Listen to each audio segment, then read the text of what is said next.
আমাদের এই যে মাশকের বই আছে তাদরিব, এই বইয়ের ৬৬ পৃষ্ঠাতে দদের মাশকের একটা অধ্যায় আছে। এখান থেকে আজকে আমরা মাশ করব। তো প্রথমেই আমরা দদের মাখরাজটি দেখব, দদ কোত্থেকে উচ্চারিত হয়। তো দদ হচ্ছে জিহ্বার গোড়ার দিকের উভয় পার্শ্ব।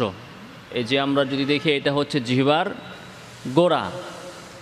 জিহ্বার এই যে ভেতরে যে গোড়াটা আছে, এই গোড়ার দিকের উভয় সাইড, উভয় পার্শ্ব, এটাকে উপরের মাড়িতে শক্ত করে লাগাতে হবে। বুঝে আসছে কথা? তো জিহ্বার উভয় সাইড থাকবে সামনের উপরে দুই দাঁতের মাড়িতে, দুই দাঁতের গোড়াতে, এবং চাপ দিয়ে লাগাতে হবে। আর জিহ্বার আগা থাকবে সামনের উপরের দুই দাঁতের গোড়ায়, চাপ দেওয়া ছাড়া। তো জিহ্বার কোন অংশে চাপ হবে আর কোন অংশে চাপ হবে না, সেটা আগে ভালো করে বুঝতে হবে। জিহ্বার চাপ হবে দুই সাইডে, আর জিহ্বার আগাতে চাপ হবে না।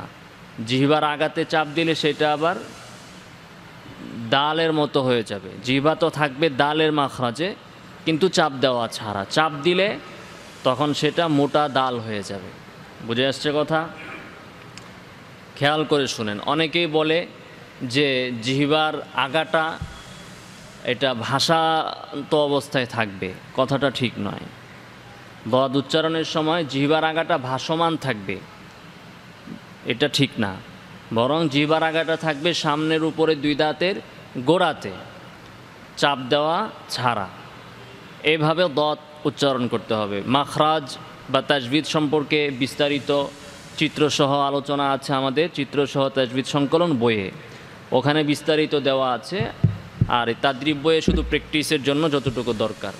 তো এই হচ্ছে মাখরাজ। মাখরাজটা আমরা বুঝলাম। তো আসেন উচ্চারণ করে আমরা মাখরাজটা খুঁজে বের করি। বলেন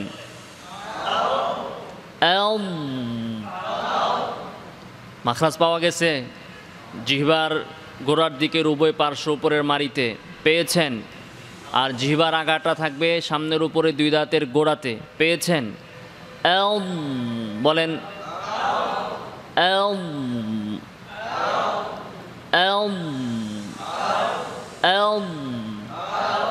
এবার আসুন আমরা সিফাতগুলো দেখব, দদের কি কি সিফাত আছে। কারণ একটা হরফ উচ্চারণ করতে হলে, বিশুদ্ধ উচ্চারণ শিখতে হলে শুধু মাখরাজ জানলেই হবে না, সিফাতও জানতে হবে।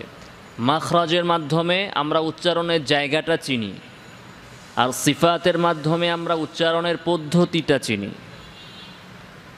মাখরাজের মাধ্যমে আমরা জানতে পারি যে এই হরফটা অমুক জায়গা থেকে উচ্চারিত হবে, কিন্তু উচ্চারণের কাইফিয়াত পদ্ধতি কি হবে, উচ্চারণের সময় কি আওয়াজ জারি থাকবে নাকি থাকবে না, মোটা হবে নাকি পাতলা হবে, আওয়াজের গতি উপরের দিকে থাকবে না নিচের দিকে থাকবে, এই বিষয়গুলো জানা যায় কিসের মাধ্যমে?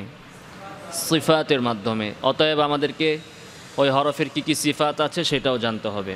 তো দদ হরফের সিফাত কি কি? হামস এবং জাহার, এই দুই সিফাতের মধ্যে দদে পাওয়া যায় কোনটা? জাহার। কোনটা পাওয়া যায়? জাহার। অর্থাৎ দদ উচ্চারণের সময় বাতাস জারি থাকবে না, বাতাস জারি থাকবে না। এভাবে না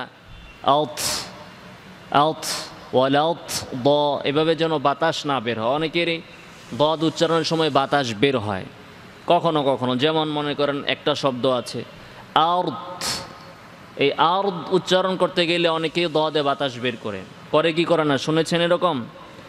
এই যে আরদ, এটা উচ্চারণ করার সময় অনেকে এভাবে বলে আরদ, এরকম উচ্চারণ অনেক কি করতে শোনা যায়। তো এখানে ভুলটা কি হচ্ছে? জাহারের জায়গায় উনি হামস করে ফেলছেন, এটা ভুল হয়ে যাচ্ছে। তো দদের মধ্যে হচ্ছে জাহার, বাতাস বন্ধ থাকবে, বাতাস জারি থাকবে না। এরপরে আসুন সিদ্দাহ, রখাওয়াহ, তাওয়াসসুত, এই তিন সিফাতের মধ্যে দদ হরফে কোনটা পাওয়া যায়? রখাওয়াহ পাওয়া যায়। কোনটা পাওয়া যায়? অর্থাৎ দদ উচ্চারণের সময় আওয়াজটাও পরিপূর্ণভাবে চলমান থাকবে, জারি থাকবে, আওয়াজটাকে কন্টিনিউ করতে হবে। এরকম না আরদ আরদ আওয়াজটা বন্ধ হয়ে যাবে না, আওয়াজটা জারি থাকবে এভাবে। আরদ আওয়াজটা জারি আছে না, আরদ রখাওয়া মানে কি আওয়াজ জারি, যেমন এশ আওয়াজ জারি। তো দদের মধ্যেও আওয়াজটা এরকম চলমান রাখতে হবে। আরদ আরদ আরদ এভাবে আওয়াজটা চলমান রাখতে হবে। বুঝে আসছে কথা? এরপরে আসুন ইস্তিআলা ইস্তিফাল, এই দুই সিফাতের মধ্যে দদে কোনটা পাওয়া যায়? ইস্তিআলা অর্থাৎ আওয়াজের গতি জিহ্বার গোড়া উপরের দিকে থাকবে। ল ল আওয়াজের গতি কোন দিকে? উপরের দিকে। আর যদি আমরা বলি দাল দা দা আওয়াজের গতি কোন দিকে? নিচের দিকে। ল উপরে, দা নিচের দিকে। তো দদ হচ্ছে ইস্তিআলা, উচ্চারণের সময় আওয়াজের রুখ, আওয়াজের গতি ঊর্ধ্বমুখী থাকবে, জিহ্বার গোড়া উপরের তালুর দিকে উঠবে। ল ল ল উপরের দিকে উঠবে। বুঝে আসছে? এরপরে আসুন ইতবাক ইনফিতাহ, এই দুই সিফাতের ক্ষেত্রে দদের মধ্যে কোনটা পাওয়া যায়? ইতবাকের সিফাত পাওয়া যায়, অর্থাৎ জিহ্বার গোড়া এবং জিহ্বার মধ্যখান উপরের তালুর সাথে লেগে থাকবে, উপরের তালুর খুব কাছাকাছি থাকবে, লেগে আছে। জিহ্বার আগা তো সামনের উপরে দুই দাঁতের গোড়াতে আছেই, খেয়াল করেন এদিকে। এরপরে জিহ্বার মধ্যখান, তারপরে জিহ্বার গোড়া উপরের তালুর সাথে মিশে আছে, জড়ানো আছে। জিহ্বা উপরের তালুর সাথে জড়ানো। এরপরে একটা সিফাত আছে ইদলাক ইসমাত, এই দুইটা সিফাতের মাস্কের ক্ষেত্রে প্রয়োজন নাই, এই দুইটা আমরা বাদ দিলাম। এরপরে সিফাত গায়রে মুতাদাদ্দার মধ্যে দদে আরেকটি সিফাত পাওয়া যায়, সেটা হচ্ছে ইস্তিতালা। কোন সিফাত? ইস্তিতালা। আরবি ভাষাতে 29টি হরফের মধ্যে শুধু এই একটা হরফের মধ্যেই ইস্তিতালা এর সিফাতটা পাওয়া যায়। শুধুমাত্র দদ হরফেই এই একটি সিফাত আছে, ইস্তিতালা। বুঝে আসছে কথা? ইস্তিতালা মানে হচ্ছে প্রলম্বিত হওয়া, লম্বা হওয়া। আমরা রাবার দেখেছি না, রাবার টানলে কি হয়? লম্বা হয় না? রাবার টানলে লম্বা হয়। চুইংগাম দেখেছি আমরা, চুইংগাম টানলে কি হয়? লম্বা হয় না? আবার বাজারে এক ধরনের কি পাওয়া যায়, যে গোলাপি কালার বা বিভিন্ন কালারের, এত বড় দেখা যায় কিন্তু টিপ দিলে, চাপ দিলে ছোট হয়ে যায়, বাচ্চারা খায়। এটার নাম কি? বুঝতে পেরেছেন কিসের কথা বলছি? হাওয়াই মিঠাই। হ্যাঁ, এরকম আছে না, যে এত বড় কিন্তু চাপ দিলে কি হয়ে যায়? ছোট হয়ে যায়। তো এই রাবার যেমন টানলে লম্বা হয়, তো দদ হরফটার সিফাতও ইস্তিতালার সিফাতের অর্থ হচ্ছে এটা, যে উচ্চারণের সময় মাখরাজটা চলমান হয়, একটু চলে। এই জিনিসটা শুধুমাত্র আরবি হরফের একটা হরফেই পাওয়া যায়। এই সিফাতটা, ইস্তিতালার সিফাতটা শুধুমাত্র একটি হরফেই পাওয়া যায়, সেটা কি? দদ। অন্য কোনো হরফে এই সিফাতটা পাওয়া যায় না, অর্থাৎ উচ্চারণের সময় মাখরাজটা চলে। এই সিফাতটা কিন্তু অনেকেই বুঝে না। মানুষ সিফাত বলতে বুঝে খালি হামস আর রখাওয়া, বাকি সিফাত কি, কি অর্থ, কি উদ্দেশ্যে এই সিফাত, এটার কাজ কি, অনেকে জানে না। তো দদের ইস্তিতালার সিফাতটা হচ্ছে এটা, উচ্চারণের সময় মাখরাজটা কি হবে? একটু চলবে। এই খেয়াল করে সবাই আমার দিকে দেখেন, যেমন তো জিহ্বার গোড়ায়, জিহ্বার গোড়া ভেতরে জমে থাকা বাতাস জিহ্বাকে একটা চাপ দেয়, প্রেসার দেয় উচ্চারণের সময়, দদ উচ্চারণের সময়। জিহ্বার গোড়ার জমে থাকা বাতাস জিহ্বাকে একটা প্রেসার দেয়, চাপ দেয়। ওই চাপে জিহ্বাটা সামনের দিকে ধাবিত হয়, এমনভাবে ধাবিত হয় যে জিহ্বার আগাটা দৌড় দিয়ে যেয়ে সামনের উপরের দুই দাঁতের গোড়ায় যেয়ে ঠেকে। জিহ্বার আগাটা ধাবিত হয়ে চলমান হয়ে সামনের উপরের দুই দাঁতের গোড়ায় যেয়ে পৌঁছে যায়। এলম এলম এলম এলম এলম, এভাবে। বুঝতে পেরেছেন? তো এই সিফাতের আরও স্পষ্টভাবে আপনি বুঝতে পারবেন যদি আপনি মুখের ভেতরের অবস্থাটা উচ্চারণের সময় দেখতে পারেন। আমাদের বিভিন্ন ভিডিও আছে ফেসবুকে, ইউটিউবে, সেখান থেকে দেখবেন এই দদের ইস্তিতালের সিফাতে। তো এই হচ্ছে দদের কয়টা সিফাত? ইসমাত বাদ দিলে কয়টা? 5টা সিফাতকে খেয়াল রেখে আমাদের উচ্চারণ করতে হবে। এবং এই হরফটি সবসময় মোটা, সর্বদা মুফাখম হবে। সর্বদা কি হবে? মুফাখম। মুফাখম মানে হচ্ছে আমরা যেটাকে উর্দুতে বলি পুর। তো ইস্তিলার হরফগুলো সবসময় পুর হয়, মোটা হয়। ব ব ইস্তিলা থেকে এই তাফখিমের সিফাতটা বের হয়। উর্দুতে যেটাকে বলে পুর করা, এটাকে আরবিতে বলে তাফখিম করা। আর যে হরফকে মোটা করা হয় সেই হরফটাকে বলে মুফাখম। সে হরফকে কি বলে? মুফাখম। তো এই হরফটা সবসময় মুফাখম হবে, দত, কখনও সেটা পাতলা হবে না। 2 নম্বর বিষয় হচ্ছে এই হরফটা শক্তিশালী হরফ। হরফেরও একটি মান আছে। কোনো হরফ আছে আকওয়া, অধিক শক্তিশালী। কোনো হরফ শুধু শক্তিশালী, কোনো হরফ দুর্বল, কোনো হরফ অধিক দুর্বল, কোনো হরফ মিডিয়াম। এটা কিভাবে নির্ণীত হয়? যে হরফের অধিকাংশ সিফাত যদি শক্তিশালী হয় তাহলে ওই হরফটা কবি বা শক্তিশালী। তো আসুন, দদের মধ্যে প্রথমে পাওয়া যায় হামস এবং জাহারের মধ্যে পাওয়া যায় জাহার। জাহার একটি শক্তিশালী সিফাত, এজন্যই বাতাস বন্ধ। আর হামস হচ্ছে দুর্বল, এজন্যই বাতাস জারি। তাহলে দদের মধ্যে একটি পাওয়া গেল জাহার, শক্তিশালী। সিদ্ধা, রখাওয়া, তাওয়াসুত। এ রখাওয়া হলো দুর্বল, দুর্বল হওয়ার কারণে আওয়াজ জারি থাকে। আর সিদ্ধা হচ্ছে সবল, এজন্য আওয়াজ বন্ধ থাকে। তাহলে দদের একটি সিফাত পাওয়া গেল রখাওয়া, দুর্বল। এরপরে ইস্তিলা, ইস্তিফালের মধ্যে কোনটা সবল? ইস্তিলা। 2টা সবল পাওয়া গেল, কবি পাওয়া গেল। ইতবাক, ইনফিতাহে কোনটা? ইতবাক। এরপরে ইস্তিতালা, এটাও শক্তিশালী সিফাত। তাহলে দদের 4টা সিফাত শক্তিশালী, একটা সিফাত দুর্বল। 5টার মধ্যে 4টা শক্তিশালী, একটা দুর্বল। অতএব হরফটা কি হবে? কবি, শক্তিশালী হবে। বুঝতে পেরেছেন? তো এই হচ্ছে দদের সিফাতগুলো আমরা দেখলাম।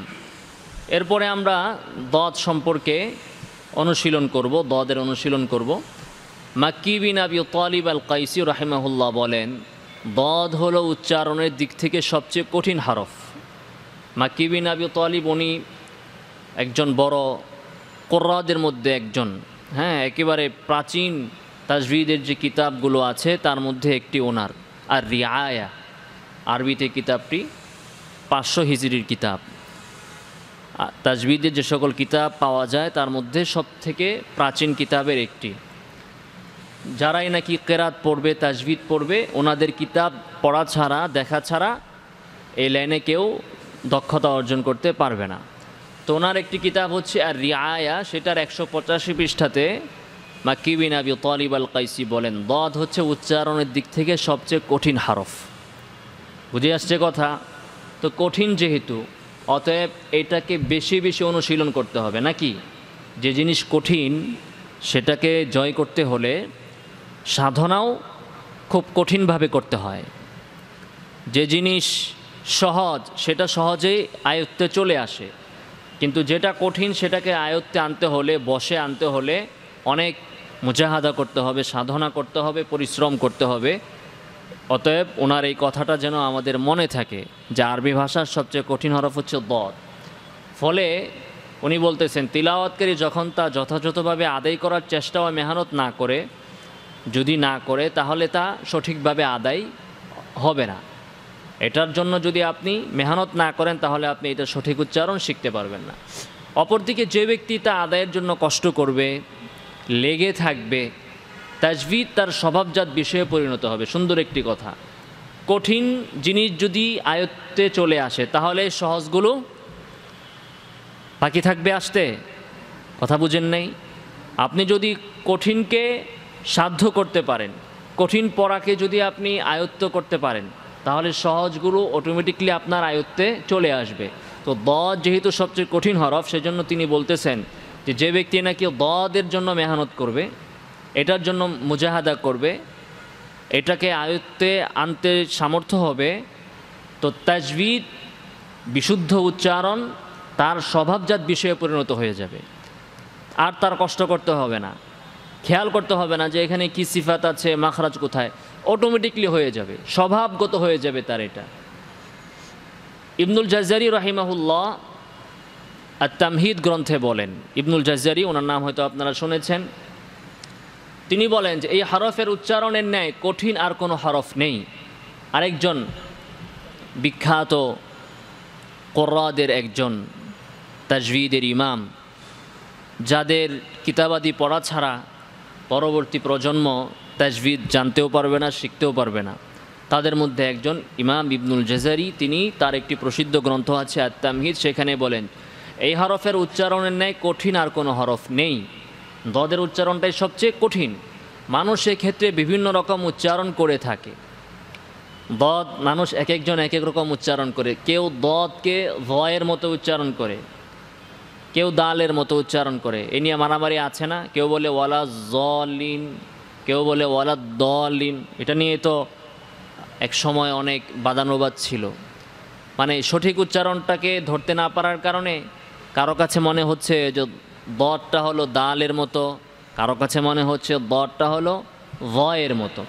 আসলে দদ না দালের মতো না ভয়ের মতো, বরং দদের উচ্চারণটা এটা তার সম্পূর্ণ নিজস্ব উচ্চারণ।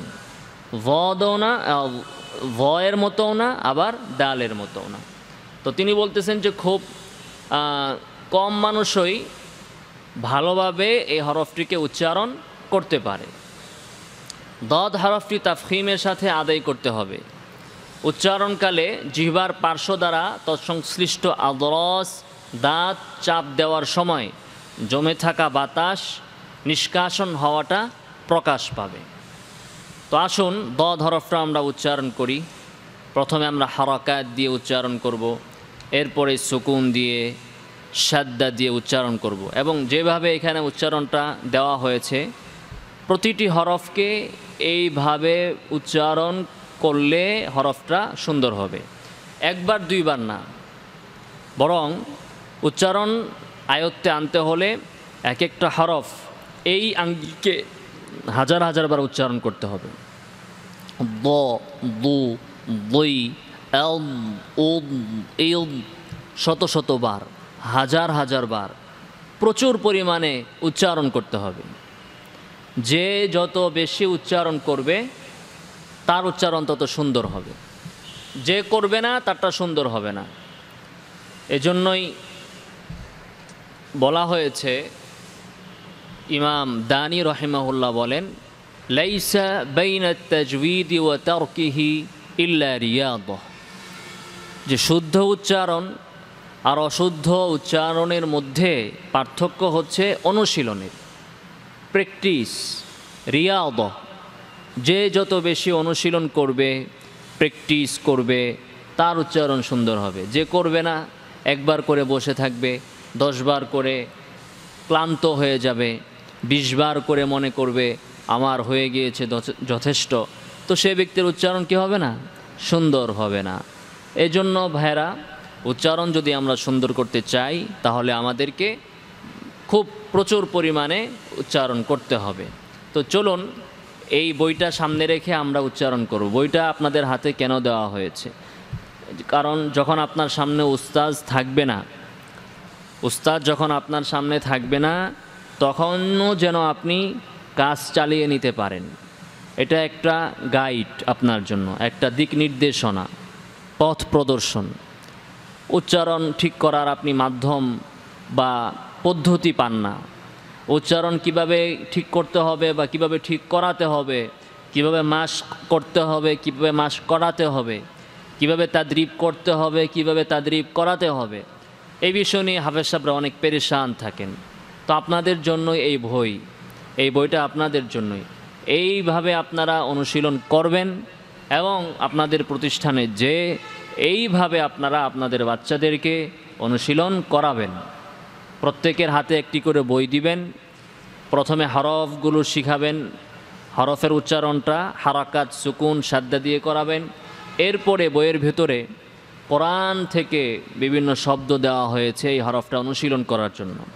যে ফাতহা বিশিষ্ট দরটাকে ঠিক করতে হলে আপনাকে কি করতে হবে, এই ধরনের কিছু শব্দ দেওয়া হয়েছে।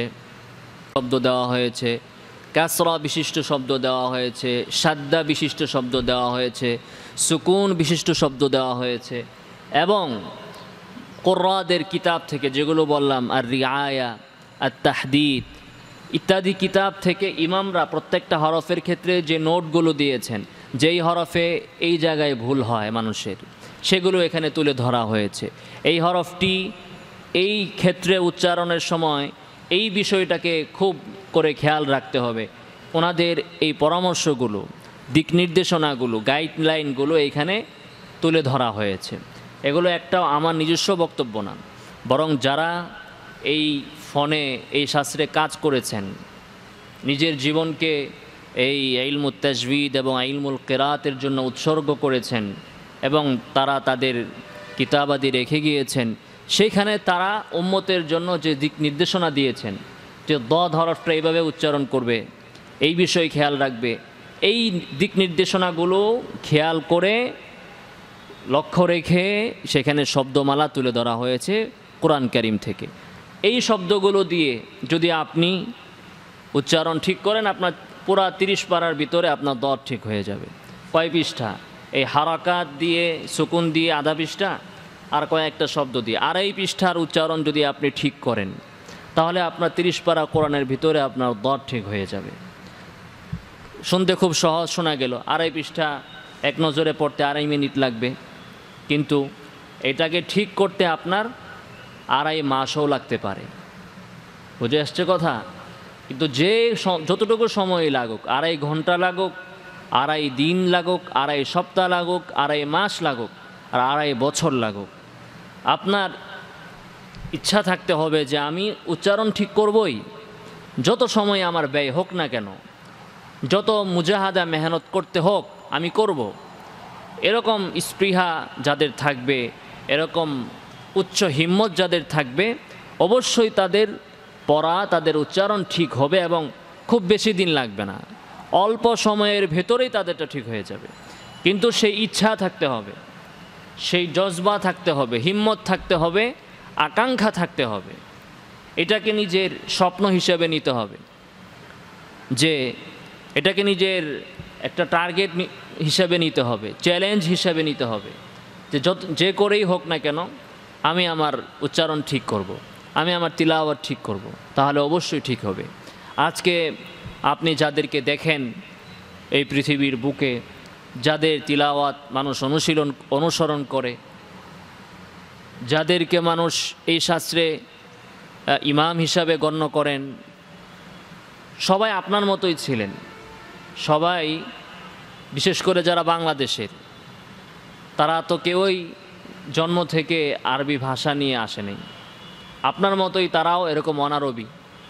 তো তারা কিভাবে এত সুন্দর উচ্চারণ শিখতে পারলেন?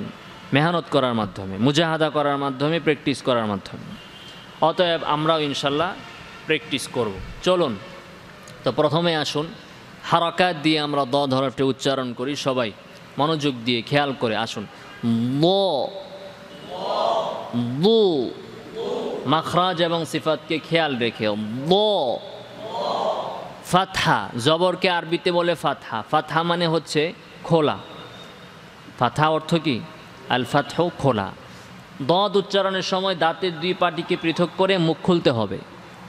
দাঁতের উভয় পাটি পৃথক করে মুখ খুলেন।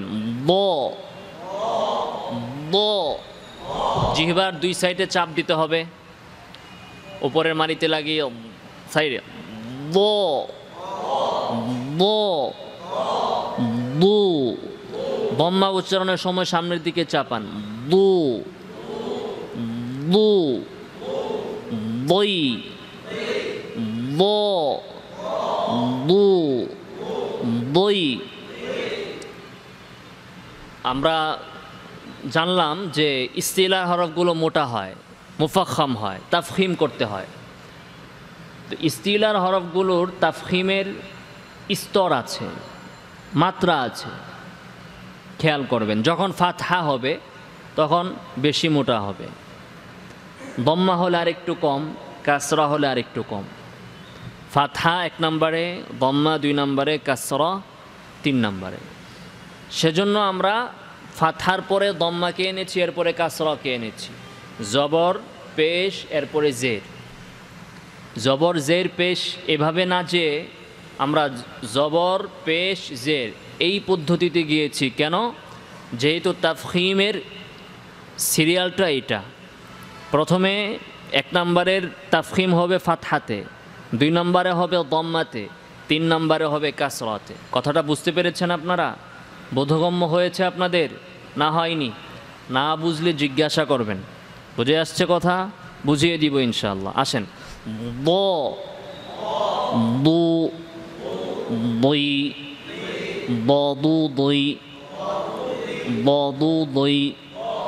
এবার আসুন আমরা ডাবল হারাকাত দিয়ে পড়ি।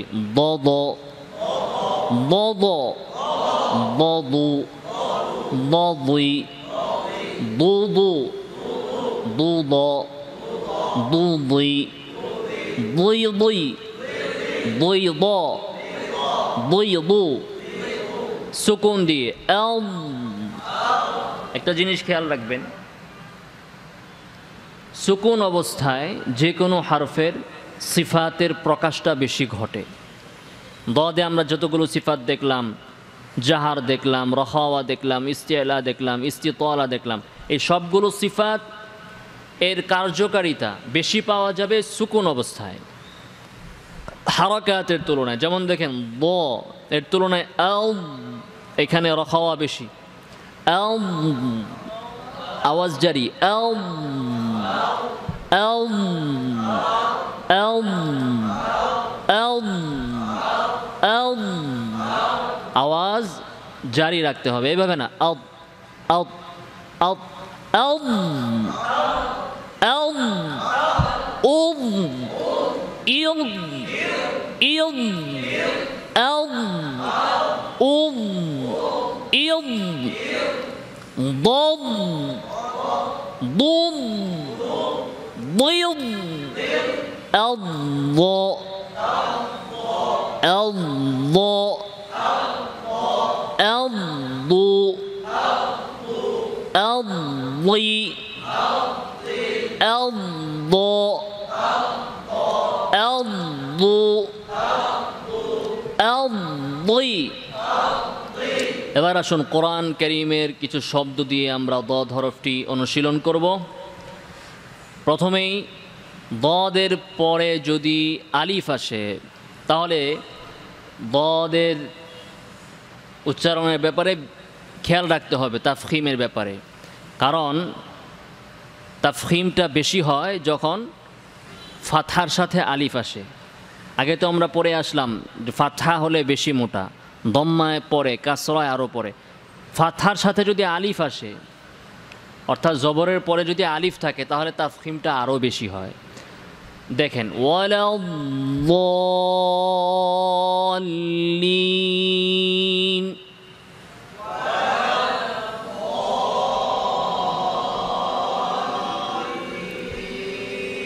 লাদ, লাদ, খেয়াল করে লাদ, ওয়ালাদ-দাল্লিন।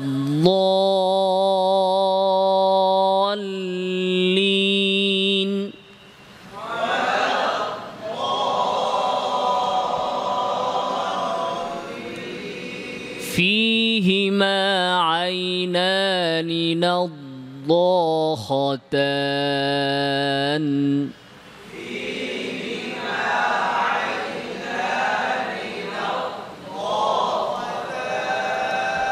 নাদ্দাখাতান نضاختان فيهما عينان نضاختان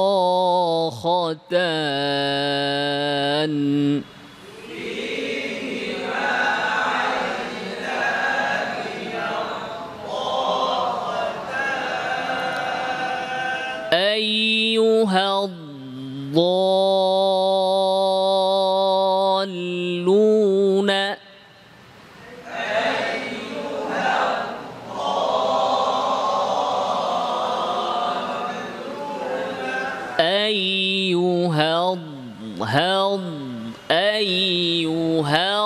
হা পাতলা কিন্তু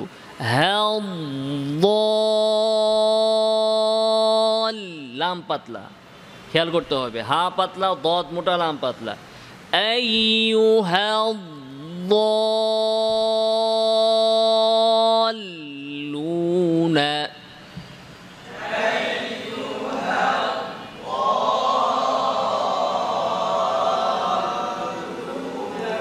হ্যাঁ এরপরে আসুন সাদ্দা বিশিষ্ট দদ অর্থাৎ দদ হরফে যদি তাশদীদ যেটাকে আমরা বলি সাদ্দা হয় তো কোনো হরফে যদি তাশদীদ হয় সাদ্দা হয় তাহলে সাদ্দা বিশিষ্ট হরফ আরবিতে বলে আল হরফুল মুসাদ্দাদ আল হরফুল মুসাদ্দাদ মূলত দুইটা হরফ প্রথমটা সাকিন দ্বিতীয়টা মুতাহাররিক অতএব যে কোনো হরফে তাশদীদ সাদ্দা হলে উচ্চারণের ব্যাপারে বিশেষভাবে খেয়াল রাখতে হবে দুই হরফ অতএব এখানে রখাও দুইবার এখানে ইস্তিলাও দুইবার সিফাতগুলো দুইবার বারংবার যেন হয় খেয়াল করে চলুন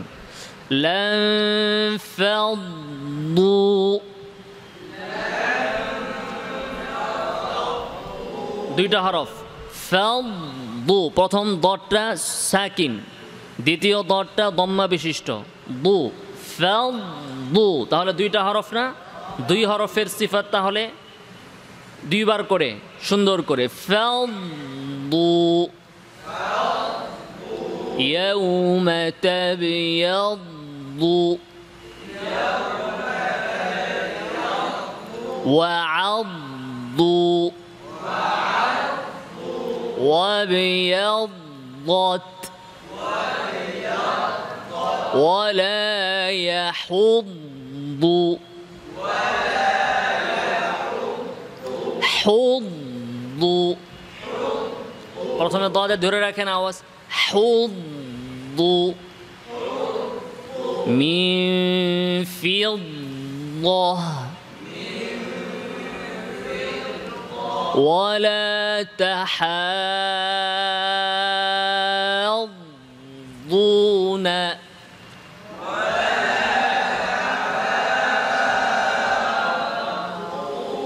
ولا تحاضون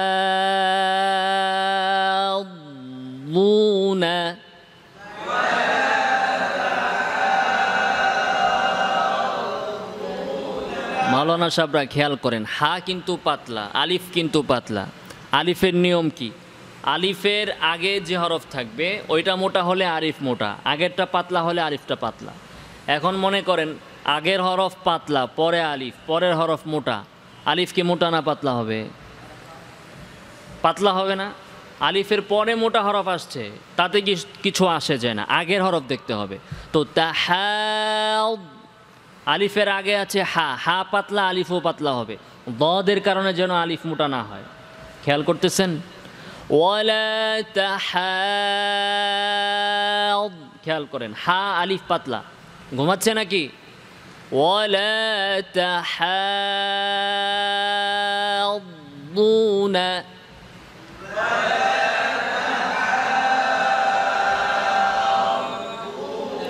والضحى والضو والضو والضو والضو والضحى يغضوا من أبصارهم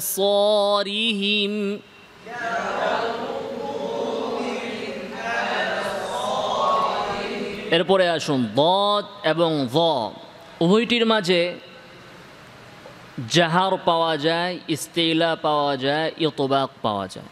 উভয় হরফের মধ্যে জাহার,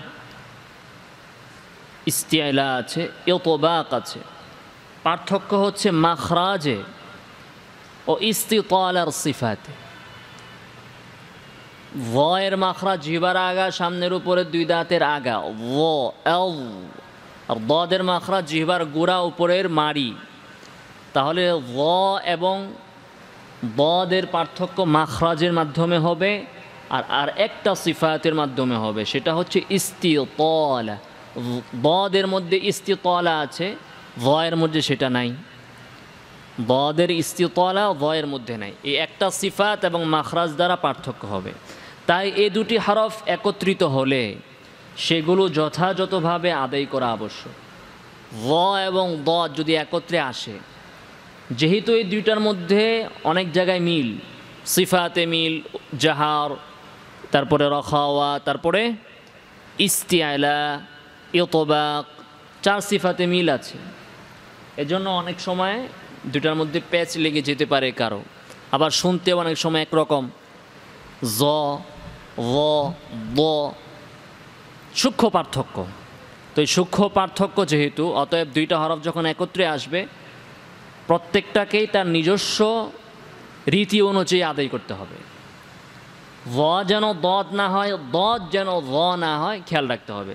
দেখেন, এরকম দুইটা একত্রে এসেছে, দুইটা হরফ দদ এবং দ, এরকম কিছু শব্দ এখানে দেওয়া হয়েছে। এই শব্দগুলো কোরআন ঘেটে ঘেটে আপনাদের জন্য উপস্থাপন করা হয়েছে, যেন এগুলো দিয়ে আপনারা বারবার বেশি বেশি করে অনুশীলন করেন। দেখেন, ইয়াউদ্দু, ইয়াউদ্দু যালিমু, এই যে প্রথমটা দদ, আউদ্দু, আউদ্দু, এরপরে ভ, ইয়াউদ্দু যালিমু, বা'দ, দল, খেয়াল করে, দল, প্রথমটা দদ, দল, বলেন, বা'দ যালিমিনা,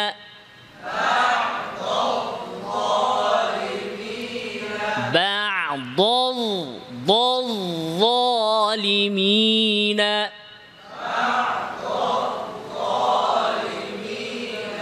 أنقض ظهرك, প্রথমটা কিন্তু দদ, এর পরেরটা দ, খেয়াল করে, أنقض ظهرك,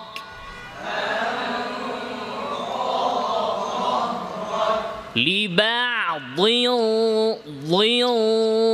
ظهيرا،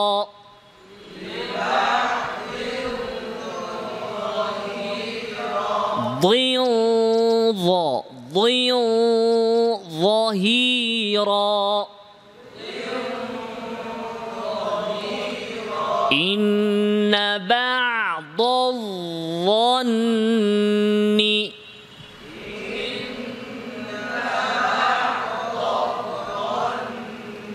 ظن।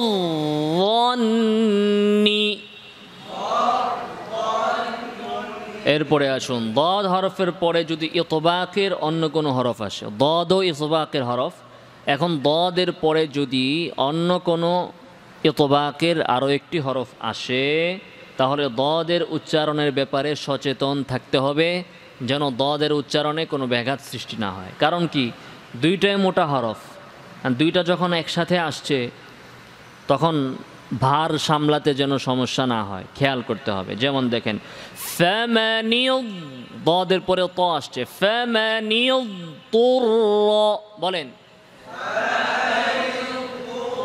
হ্যাঁ, দদও ইস্তিলা ইতবাক এবং ততেও ইস্তিলা এবং ইতবাক। তো এই সকল ক্ষেত্রে উচ্চারণে অনেক সময় সমস্যা হয়, বারবার প্র্যাকটিস করতে করতে ঠিক হবে। ফামানিউ তুর, ثم اضطره বাতাস যেন না বের হয়, মাউস না, সুম্মাল মাল মাল তর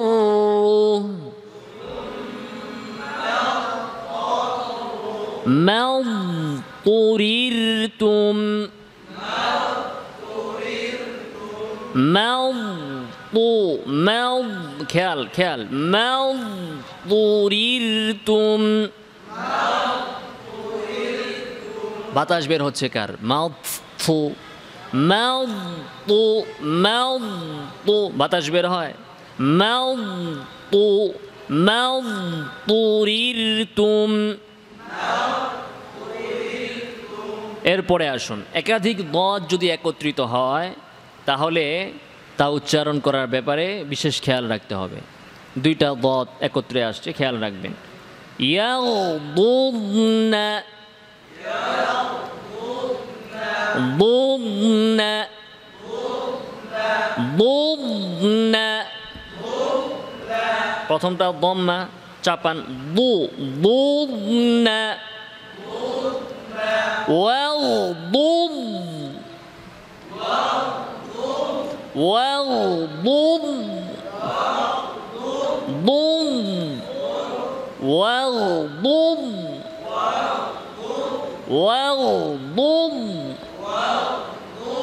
দুদ। এরপরে আসুন সুকুন বিশিষ্ট দত, চলেন। ওয়াতাদহাকুনা ওয়াতাদহাকুনা ওয়া'রাদনা ওয়া'রাদনা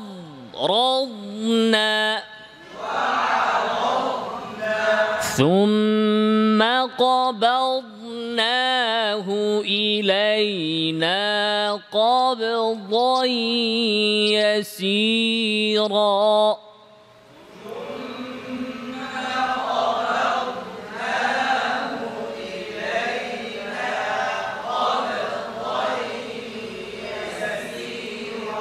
মাশাআল্লাহ, আপনাদের দদ অনেক সুন্দর হচ্ছে।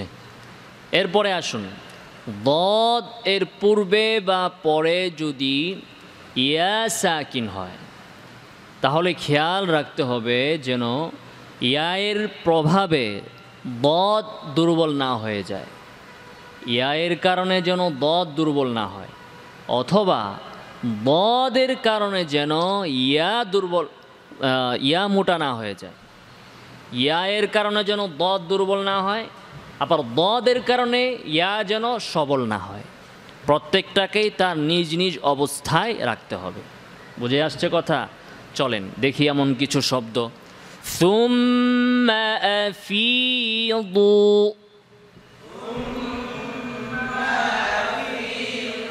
দদের আগে ইয়া সাকিন, ফিদু,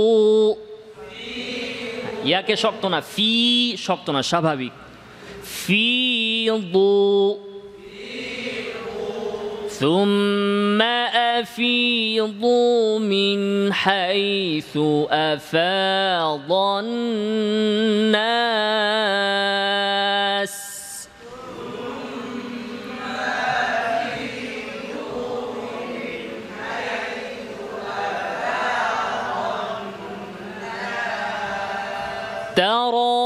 تراضيتم ضيتم إذ تفيضون، أي ذال পাতলা، إذ تفيضون وغيض الماء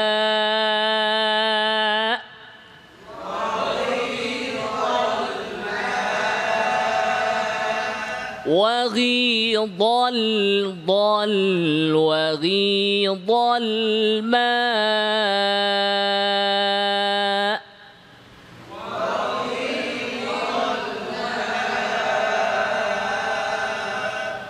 وغيض الماء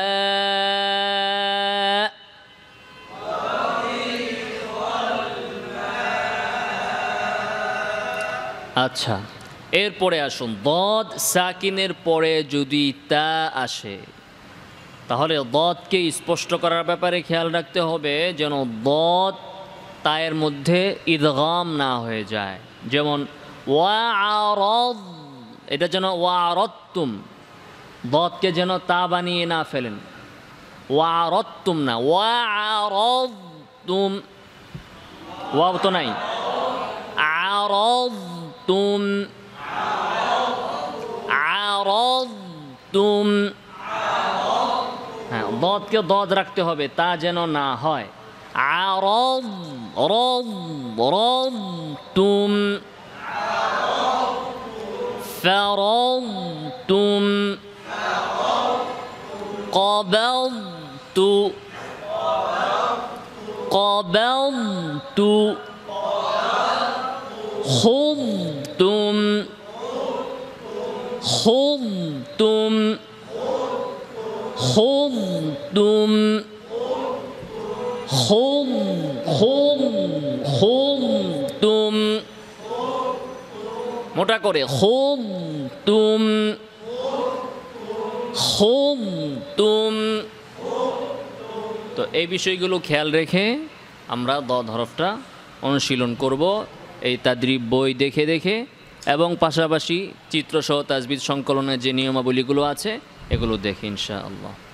ওটা অফ করে দেন, পারেন?